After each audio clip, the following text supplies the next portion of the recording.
So with our bikes stored safely in Basel, we were now ready to take the rental car to Zermatt. The trip to Zermatt included driving the rental car onto a train and going for a 15-minute train ride through a mountain tunnel. They don't allow gasoline or diesel-powered vehicles in Zermatt, so we had to park the car in the super clean garage and take another train. Tessa wasn't the only one who liked the Hotel Phoenix. We took the gondola up into the mountains. Our intent was to see the Matterhorn when we got to the top of the lifts.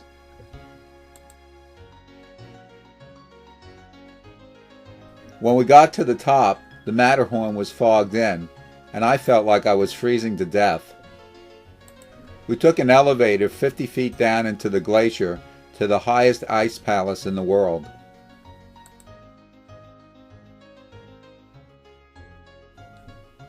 Going down, we hiked the last part of the way into Zermatt. The fog had cleared from the top of the Matterhorn, and we could now see it perfectly. After driving back to Basel, we finally met Sam Zimmerman, our third Warm Showers host. We all went out to dinner before Linda and Karen drove back to Zurich to fly home to the U.S. Sam had a memorial to his partner, Karen, who had died since their 3-year ride around the world. Besides storing our stuff and putting us up, Sam showed us a route to take across the Alps, and he helped us with bike maintenance. I had forgotten the shirt that belonged to Tessa when I checked the laundry the next morning, so Sam chased us down. He told Tessa, "You wouldn't want your dad to write in his journal that you had forgotten something, would you?" Our second little vacation was over, and we were back to riding. We both said that we felt ready for the road.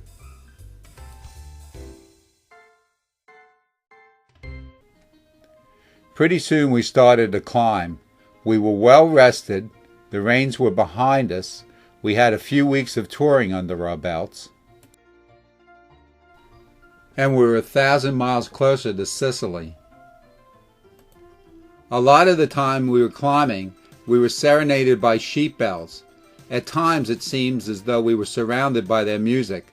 As I rode, oftentimes a new herd would fade in as one faded out. Sometimes I think I can still hear them.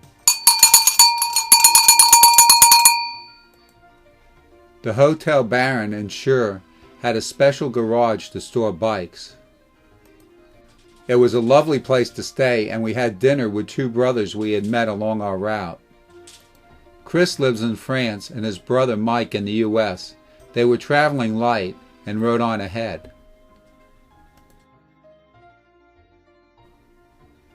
It seemed as though we could find good drinking water all over Europe.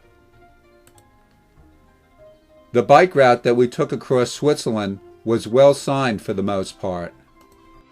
Stopping on a bridge, we saw and heard a family having a great time below us.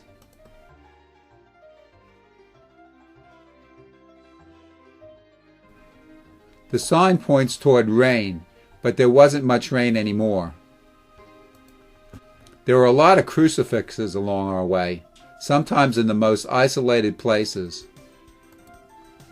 Tessa and I were starting to get along a bit better with one another.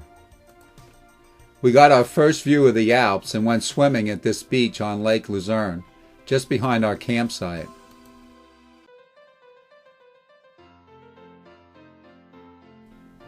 It was August 1st, Switzerland's birthday. We took a bus from our campground into beautiful Luzerne.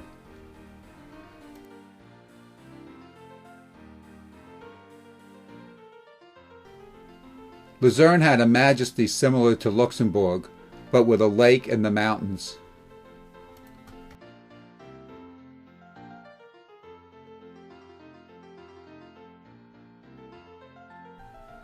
The Dying Lion sculpture is dedicated to Swiss war heroes. Mark Twain called it the saddest piece of rock in the world.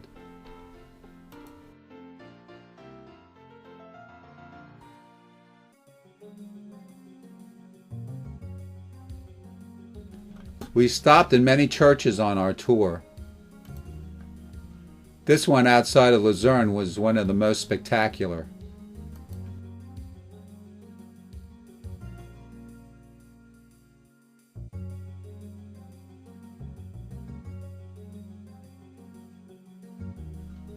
We ferried across Lake Luzerne.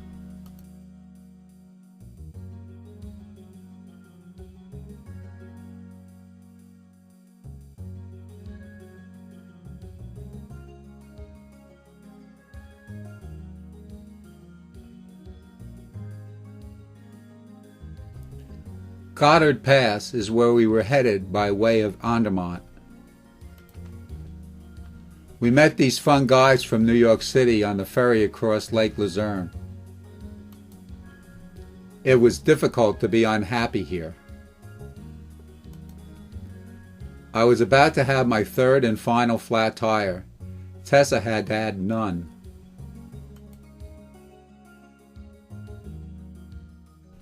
Tessa had told me that if I made it over the Alps, she and I would pose as William Tell and his adoring son.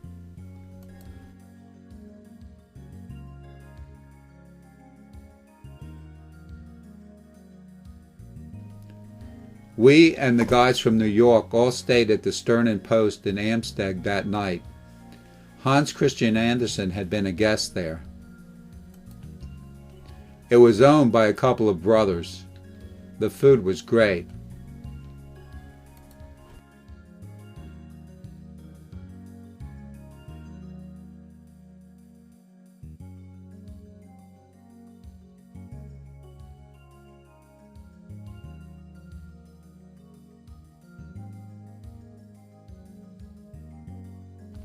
The next day started with a big climb, with no time to really warm up. It was hard on me.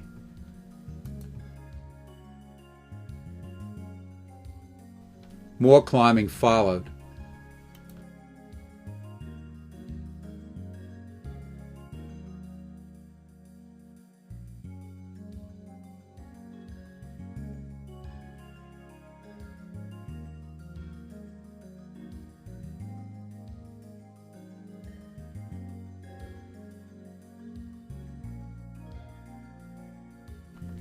Tessa had the great idea to stay in the ski town of Andermatt for the night.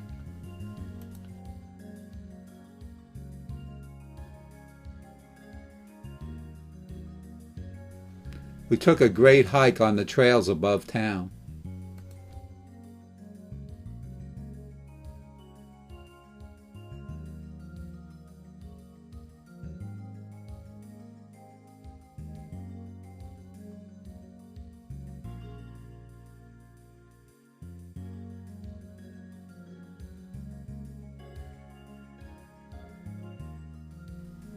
While hiking, we met an Englishman who visits Andermatt the year round. He said it is incredible in the wintertime. We had a great dinner here at this cool old ski house.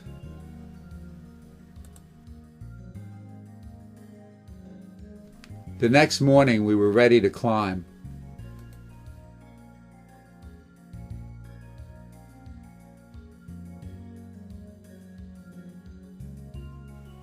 We started with a few miles of level road for a warm-up. A horse-drawn coach was also headed up the mountain.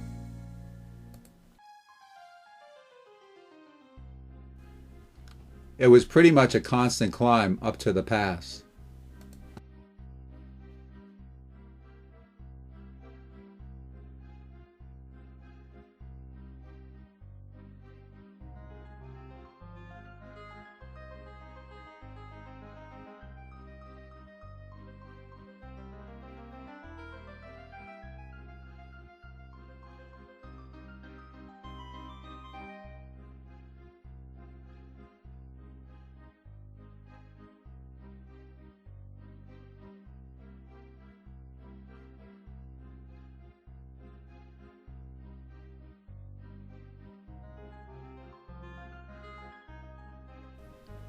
As we neared the summit, I met a woman who was hiking across Switzerland.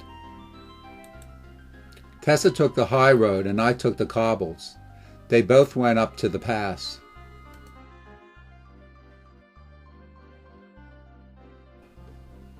This is the crew of the coach before they left Andermatt.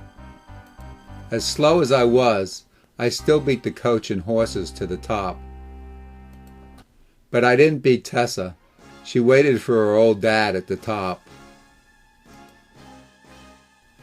The church in Goddard Pass was very simple, but it was beautiful to us. The descent was very scary. The other side of the Alps was very different. It seemed much more medieval.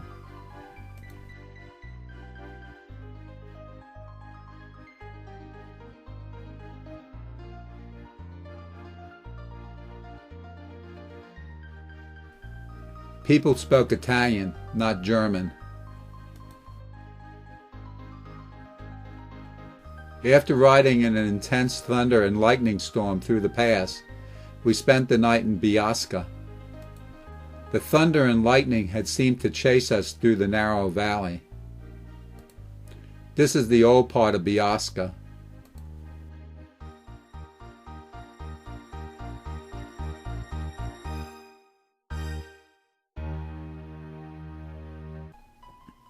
We explored the church of San Pietro, which was built in the 1200s.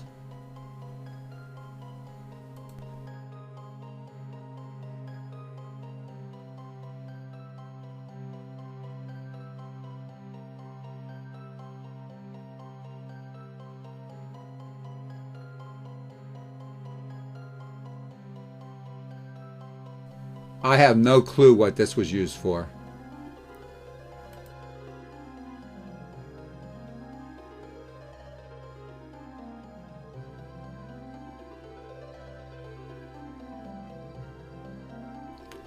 Tessa came upon this open umbrella. It was eerie that there was no one else around.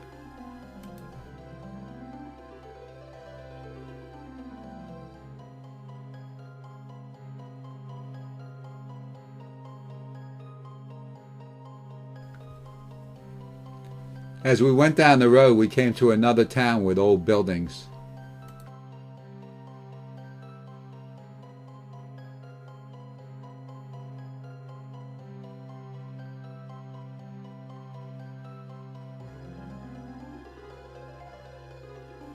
This is when Tess and I had one of our most inspired discussions of the tour. Swiss Bicycle Route 3 took us through some interesting places where one ordinarily wouldn't go. One last climb before Lugano, where we stayed with Dimitri Balsko, our fourth and final Warm Showers host. He and his roommate Peter attended the university in Lugano. Dimitri was from Belarus and Peter from Poland.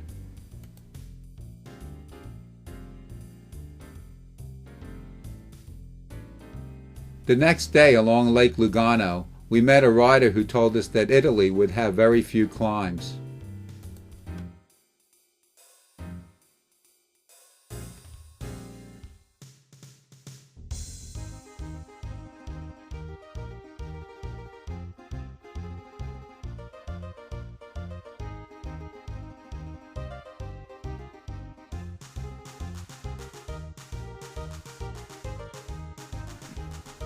We took a ferry across the upper part of Lake Como, and we stayed in the beautiful town of Bellagio.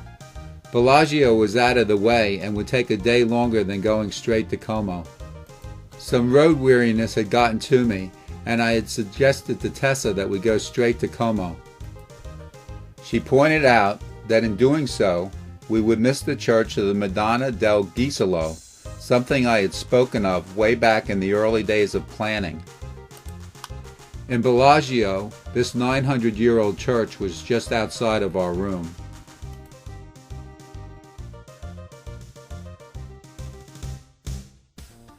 In the morning, we took a day ride, 11 kilometers, up to the Church of the Madonna del Gisolo.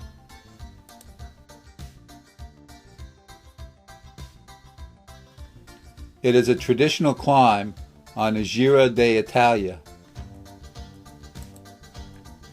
Other riders making the pilgrimage called out "Pulsa, Pulsa" to us as we climbed. The Madonna del Gisolo was declared the patron saint of cycling by Pope Pius XII in 1949.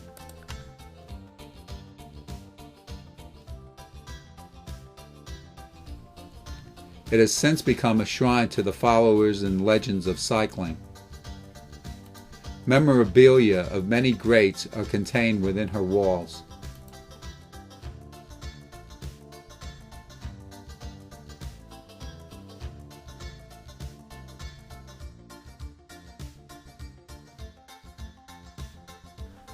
In 1924, Alfonsina Strada became the first woman to ride in the Giro d'Italia. This is a memorial to those who have died while participating in our sport. The museum contains artifacts which won't fit inside the chapel. They had a whole case for Eddie Merckx, but only one picture of Lance. I wonder if it's still there now that he is admitted to doping. The Live Strong charity has raised almost $500 million to help people who have cancer. I hope that it continues to do so.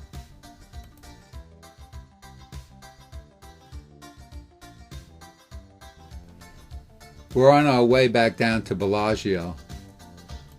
Northern Italy was very bicycle friendly.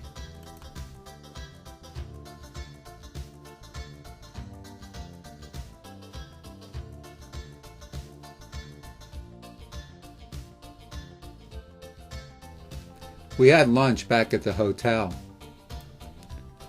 This pasta was the only one on the whole tour that tasted like my mom's. We said goodbye to Italia, who ran the hotel. And before we rode out of Bellagio, we met Jean-Luc. He wished us buona fortuna.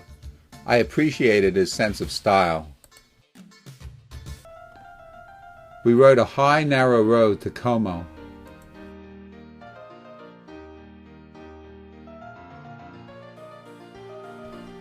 Players from VCU, the Cinderella team of the 2012 Final Four, were staying in our hotel. Needless to say, they stood out above the crowd, and they were nice to chat with. It seemed as though everyone in northern Italy rode bicycles.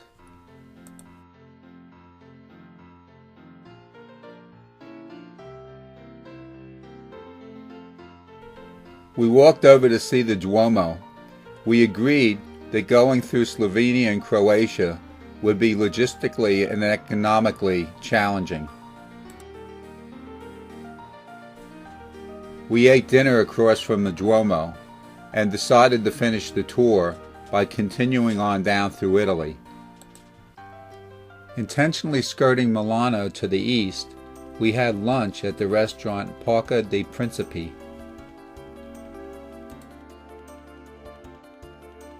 The owners, Anna and Francesco, seemed very impressed with our trip and liked us a lot.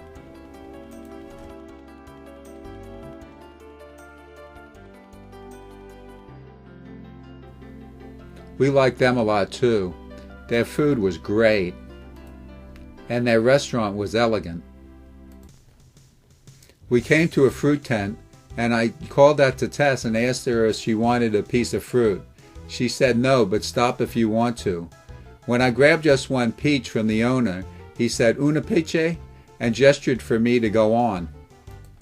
But when he saw Tessa, he said "La Signorina," grabbed a big plum and walked out to give it to her. Here he is telling her what a bum I am for buying fruit only for myself. However, it was all in fun and it ended well. The roads were flat from just south of Como all the way to Bologna, It was very hot, if not 100, close to it. They saw a few cycle tourists in this part of Europe and treated us very well. We got a lot of thumbs up from people. No one in their right mind would come here on a short tour, so they must have figured we were probably long distance. You've got to wonder how old this bridge is.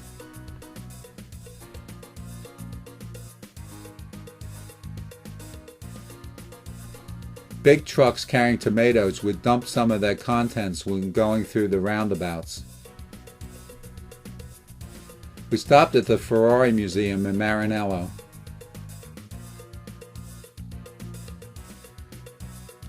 Near Bologna, we turned due south and immediately started to climb the rugged Apennines. We said we were sick of the flat, and nature, I guess, gave us what we wanted, and plenty of it. At exactly 11 a.m., we rode up a hill and came upon a church. As if it were planned, people started coming out of the church.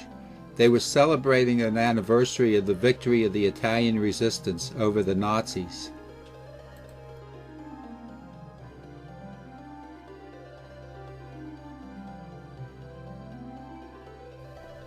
We got directions from this guy. This lady and her husband ran the hotel in Pieve Vet Pelago. She was the only one around who spoke English. Some guys were singing opera at a festival outside. This ski town is at the summit of another climb. We climbed so much in the Apennines, it seemed more difficult than the Alps.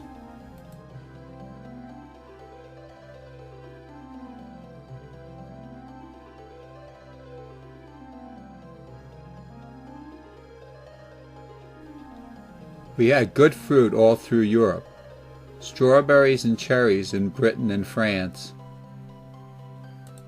Good peaches and apricots in Italy. We came to a vista where we could see that it was hundreds of feet down to Florence. It reminded me of coming down out of the Bighorns in Wyoming.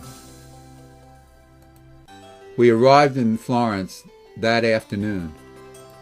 The next day, we took the train for a day trip to Pisa.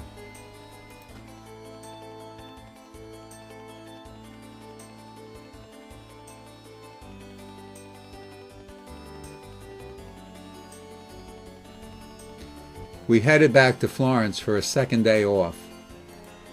The Duomo in Florence was built in the 14th century.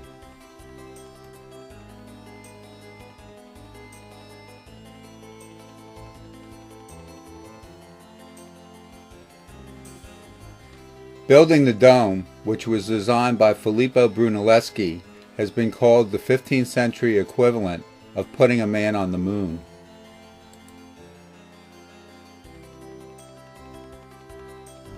This pizza in Florence tasted like it could have been the best pizza in the world. Here's Perseus with the head of Medusa. A statue of Neptune. And Michelangelo's magnificent statue of David. Here's a good way to store one's bike in crowded spaces. As we were leaving Florence the next day, Tessa got her only flat tire of the tour.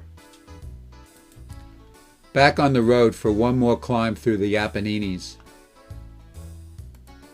and rolling through Tuscany.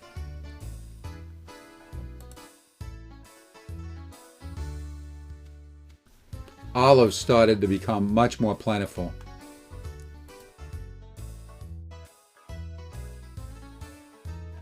Tessa developed some back wheel trouble, so we stopped in a shop in Grosseto. Luigi Scorza, a former Giro d'Italia racer, fixed it for her. One of Luigi's customers interpreted for us. Tessa looks happy that she's getting her bicycle fixed. We're along the Mediterranean, ready to roll out of Civitavecchia. We had less than a week till our flight back to Boston. Tessa had decided to finish the tour in Rome. We're ready to roll off for Rome on Tessa's last morning of the tour. A mile down the road, the lady in the multicolored outfit smacked her Fiat into Tessa and knocked her into the wall. Badly bruised all over, but with nothing broken, she got up and rode the remaining 58 miles to the Hotel Milani in Rome. We ate Chinese food to celebrate our ride across Europe. The great Lorenzo and Frank were two of our favorite workers at the Hotel Milani. I couldn't wait to see the Colosseum, so I walked there that night. Tessa iced her bruises the best she could and went to bed. The next day we went off to see the sights. The Vittorio Emanuele II monument, designed by Giuseppe Sacconi, commemorates Italian unification. Although Switzerland was our favorite country, we both agreed that Rome was our favorite city. Tessa and I agreed that it would be best for me to go on and ride to Sicily. After riding across Europe, Tessa packed up her bike for the trip back home to the Shire.